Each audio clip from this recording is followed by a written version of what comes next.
Hello and welcome to your next episode of Cooking with Nichole. Tonight is one of our family favorites. Tonight I am making baked Italian meatballs. This can be a little bit of a labor-intensive recipe, not so much in making the meatballs itself, but the baking process. It's all about the baking process. There's a number of different times where you bake these meatballs, and that's what makes them so soft, fork tender, melt in your mouth, delicious. So there is the more intensive way, and I am going to post that recipe for you, but there is also a least labor intensive recipe that is very similar to tonight of what I'm making from scratch. And it's cheating. It's using the grocery store's help. You can make the same dish by using already prepped frozen meatballs. And the meatballs that I would suggest to do it would be either the Costco or the Kirkland brands Italian meatballs, or I know Sam's Club has a version that are the same, but truly any frozen meatball would be a good option for you if you don't want to go through the extent of work that I'm doing tonight, or you've got a busy night. So keep that in mind, and I will post both recipes for you. Obviously, the nutrition facts information is going to be different for the pre-made frozen meatballs than what it's going to be for the freshly made meatballs tonight. So here we go. In my big bowl, mixing bowl here, I have 1.5 pounds of ground turkey and 1 pound of turkey sausage. And to this, I am going to add a cup of Parmesan shreds, 6 cloves of crushed garlic, or I just measured out 3 teaspoons of minced garlic because it's pretty potent, and you don't want to get it too garlicky tasting, otherwise it'll be sticking with you for days. Then we're going to add half a cup of heavy cream,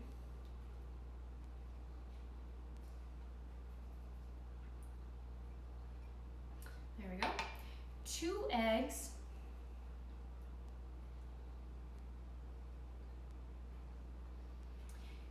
and for our breading component, we're going to use, I have 3/4 of a cup of crushed pork rinds. And you're like, really? Crushed pork rinds? Ugh.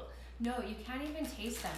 And of another note, if you're looking for an awesome low carb crunchy snack, pork rinds, I'm not kidding you. You can have about 5 or 6 of these buggers for 0 carbs and 9 grams of protein. Who knew, right? Great to use with salsa, great to use with other dips. So if you don't mind pork rinds, that's a great crunchy snack. But what I did is I crushed it up using kind of a meat tenderizer hammer and put it into the measuring cup here. So, and this is 3/4 of a cup of the pork rinds.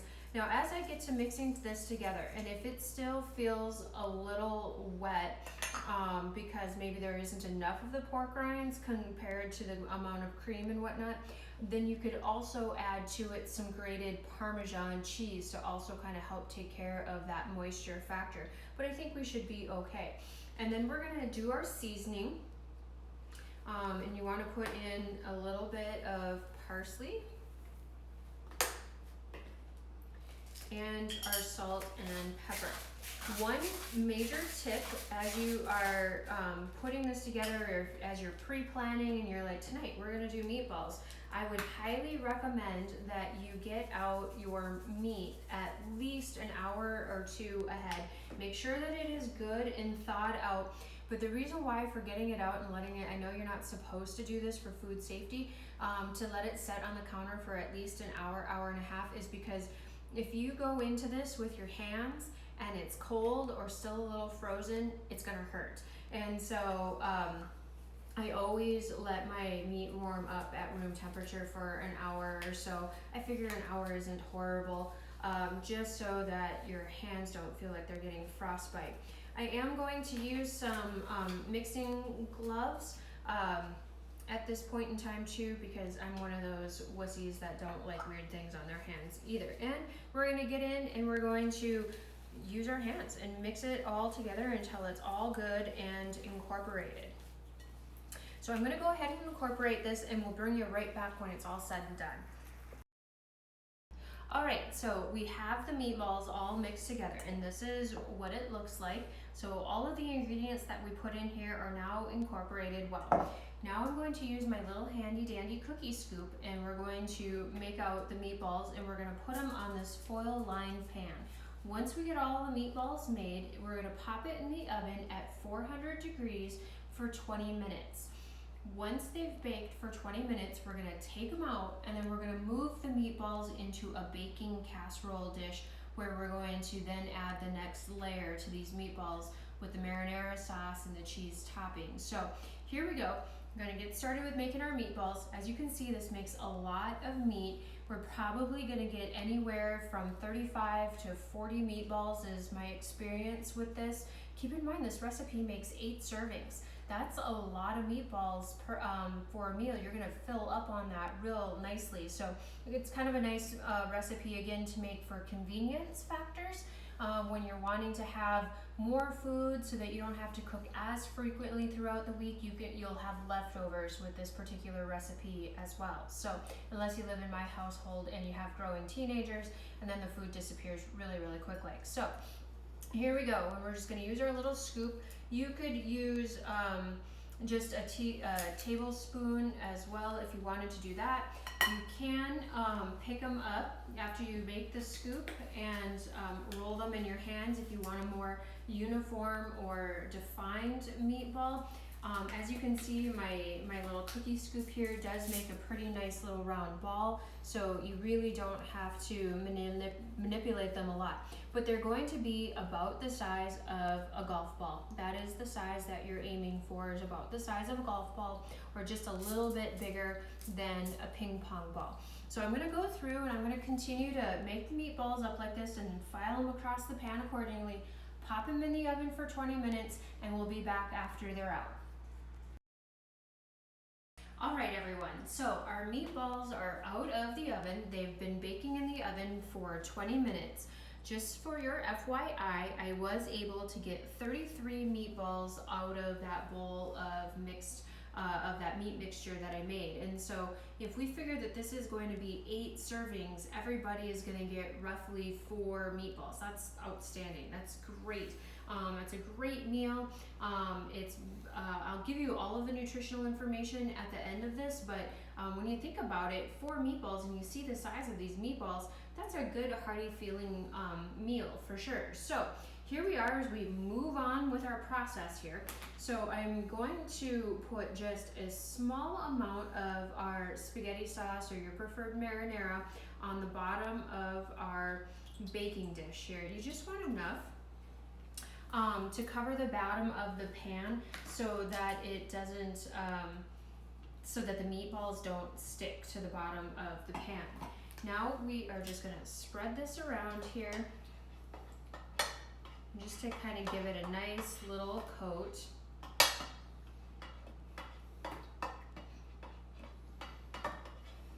And now we're gonna put, I know it doesn't look like it's gonna be possible, but now we are going to put all of these meatballs from this pan into this baking dish. It's okay if they are packed in there really tight. That's not a big deal.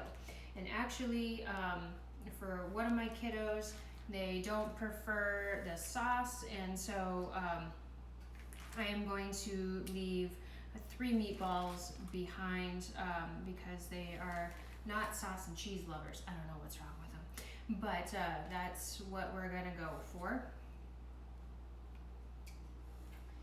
So we're just gonna move these over and go from there. Now, if you were gonna cheat and use the grocery store frozen meatballs, like I said, totally fine to do. There's no need to unthaw them. You would just do the thing like you were right here, just putting a little bit of the marinara on the bottom of the pan, and then you're just gonna line that pan with those frozen meatballs. You're going to put some tin foil over the top once you get your cheese and your seasonings and that kind of stuff on the top of them, and you're gonna put it in the oven and you're just gonna let them bake away. So clearly takes out a number of steps in the process when you don't have to worry about rolling them and baking them and all that good stuff. But this is how you know what's in them. This is how you know that you are going to be achieving the goals that you want to achieve, because it's homemade. These are going to be so delicious. They are so tender. They break apart in your mouth. They are so good. We love these meatballs. We rarely have leftovers on meatball night. So there's no breading in these meatballs, so there's no carbs. Whereas if you use frozen meatballs, there are going to be some binders. Oops, I put one too many in here. Oh well, that's all right. We'll just save those for Alex there. So there's no breading in these meatballs, and that's what keeps this so minimal in carbs. Actually, one serving is only 6 grams of net carbs, where most meatballs might be more when you're using breading, breadcrumbs, that kind of thing. So you're controlling the quality of your food when you make it fresh. But I get it, there are just some nights that you need to have the help from the grocery store. So we've got all of our meatballs in the bottom of the pan here, and now we're just going to put the rest of the marinara sauce on the top. Just bathing these buggers in the marinara sauce. You can kind of spread it around a little bit if you'd like, if you got some sauce more in other places than others, but it all kind of bakes together and bubbles up nicely once it's in the oven. Now, to the top of this, we are going to add some of our Italian seasoning. You could also use fresh basil. If you had that, you could put some fresh parsley on the top of it if you had that. However you prefer to season them would be totally fine. I'm going to add a little bit of grated Parmesan just to add a nice little crust to the top of this. And then we're going to put a cup of shredded mozzarella cheese on the top of it. Just kind of drizzle it all around here. And the next step of this process to the melt in your mouth meatballs is we're going to bake it covered with tin foil for about 15 minutes. I did lower the temperature of the oven to 375.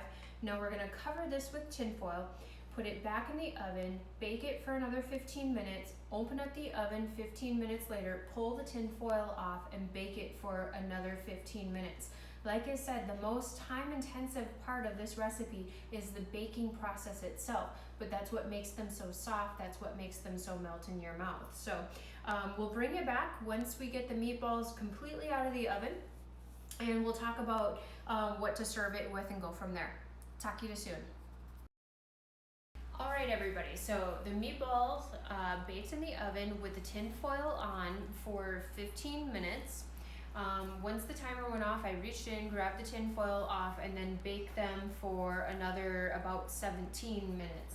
This is what they look like in here. Amazing, awesome gooiness. I'm just gonna pull this out carefully and carry it over to my workstation here. So this is the finished product. I can guarantee you that these are gonna go quick. Like I was saying earlier, you can have 4 meatballs for a serving size. One serving is 517 calories, 6 grams of carbohydrate, and 49 grams of protein. Mind blown, right? Oh my gosh, so much goodness that's gonna keep you full, satisfied, but most importantly, keep that insulin level down. For you diabetics out there, here you go. And if it's just the 2 of you at home, hey, now you've got several meals that you can freeze for later or use for leftovers later on in the week. Some ideas to serve alongside of this: you could make up some low-carb noodles and put it on top of some low-carb noodles. Remember, you can get the low-carb noodles at StrongPour. Or you can make up some steamer veggies, some Brussels sprouts would be great, or you could serve it on top of some rice, broccoli, and cauliflower. If you'd like to do that, you could do a French cut or French style green beans and use that as your base, kind of like a pasta, if you will. You could do zoodles with zucchini and shred that zucchini so it looks like noodles. Whatever you prefer. You could have just a good old lettuce salad on the side of it. This is your sweet deal for the night. I hope you guys enjoy it, and we'll talk to you soon. Bye-bye.